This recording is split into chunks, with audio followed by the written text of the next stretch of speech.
Welcome to the second episode of Writing in Plain Legal English. In our last screencast, we looked at a number of points, the basic summary of which was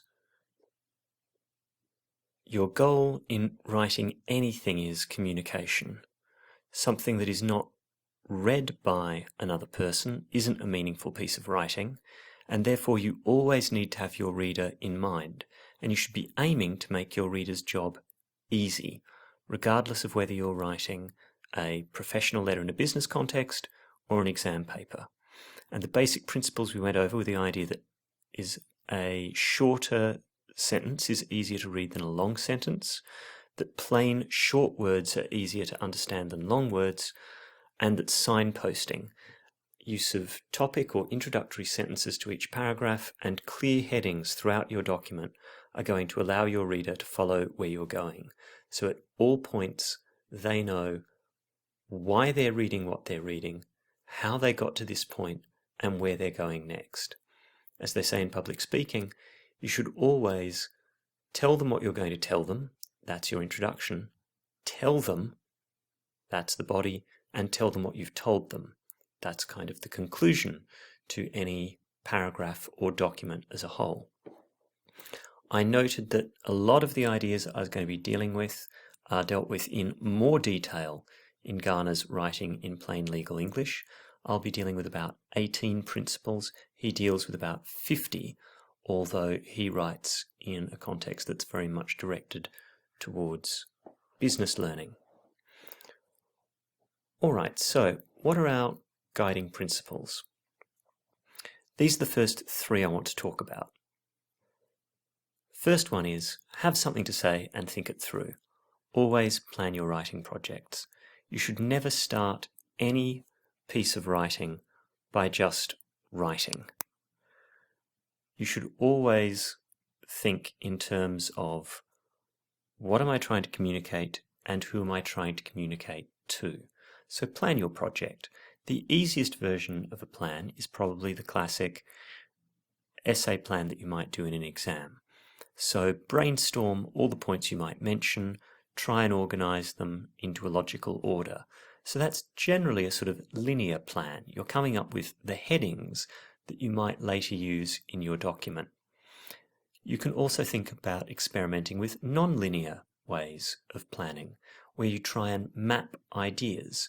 So you might simply write down on a piece of paper all the ideas that you think are relevant and draw connections between them, and you'd wind up with a spider web diagram. Or you might come up with something that looks a bit more like a starburst, where you start with the most important idea in the center, then think about a sort of second set of highly important ideas, which you might draw in a ring around the first idea and connect with lines, and then have a further layer of ideas around each of those nodes. So mapping ideas, that's fine, whatever works for you, so long as when you come to write your document, you have a plan in mind. Even then, it doesn't matter that you stick to your plan perfectly. It's more important that you have a plan than that you stick to it precisely. Headings we've already talked about to some extent. But the document will work much better if you divide the document into sections and then divide those sections into smaller parts and use informative headings. So break it down. This reinforces the idea of signposting. Make it clear where you're going and use headings in a way that saves you words. So, as I mentioned in the last screencast, a good heading can take the place of possibly several sentences of explanation and introduction.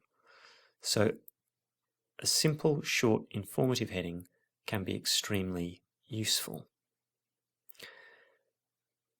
Try and think about keeping your material in logical order. So the most simple idea here is if you're exposing facts, use a chronological order. If you jump from 1910 to 2010 to 1950, or from 2 months ago to today to last week, you're going to leave your reader confused. I've written a number of things where I had feedback from partners in law firms, a more senior academic during the course of my dissertation, colleagues looking at papers. I don't understand why you've laid things out in this order.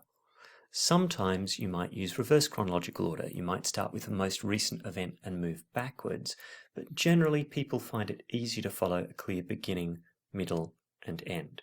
The other point to bear in mind is keep related material together. Try and make sure that everything that you think is relevant to one idea you're dealing with in the one section under the one heading, and that it's not scattered through the document. So again, one way to think about this is, if I hadn't read anything on this before,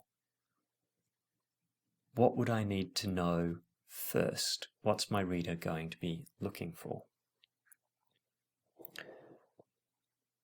So those are the first 3 principles I want to refer to. Now, in the next podcast after this, we'll start to go into exercises in more detail. But here are the guiding principles that I want to discuss next. Omit unnecessary words. As I've said before, long sentences are harder for the reader, and therefore you're doing a less good job of communicating. So a basic rule is try and keep your average sentence length to about 20 words, or in fact, less. And following up on that, break long sentences up into short ones. It's very clear, there are studies that have looked into this. Readability, the reader's comprehension of what you've written, declines rapidly past 13 words.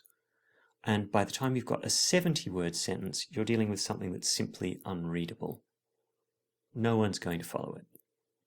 This is one of the most common comments I put on student essays that I receive in electronic form. This is a 70-word sentence, or a 60-word sentence, or an 80-word sentence. It's unreadable. Break it up. So let's start thinking about this in terms of a few simple exercises. Going back to Garner and his excellent book, here's a sample he gives. So the first point is, well, how can we get rid of words? So here we have a typical lawyer's sentence. Even assuming that the fog caused injury to Rolk, Amskills had no duty to prevent that injury because it was idiosyncratic and Amskills could not have been expected to foresee such injury. Let's consider it if we cut 4 words in a row, straight out. Even assuming that the fog caused injury to Rolk, Amskills had no duty to prevent that injury because Amskills could not have been expected to foresee such injury. We could probably pull more words out and tighten it up even further, but we have this lawyerish use of the word idiosyncratic that adds no meaning to that passage. I want to look at one more exercise, and then the next podcast after this will start with shortening sentences, taking these really long 70-word sentences and cutting them right down to something more manageable. But just again to stick with these basic ideas for a moment. What's the difference between a sentence like, the council sent an inspector who made observations as to the condition of the pavement and concluded that it was uneven, and the council sent an inspector to inspect the pavement. She concluded it was uneven. The second group of sentences, the second bullet point I'd suggest, is much clearer. It's much less wordy, and it uses far less lawyerish language. And that is the kind of thing that we should be aiming at as we try and write in plain legal English. So the key message here is, think about shorter sentences, think about simpler sentences, think about the use of simpler words. And we'll be doing something slightly more detailed on this in the next screencast. Thanks for listening. I hope you'll tune in to the third screencast.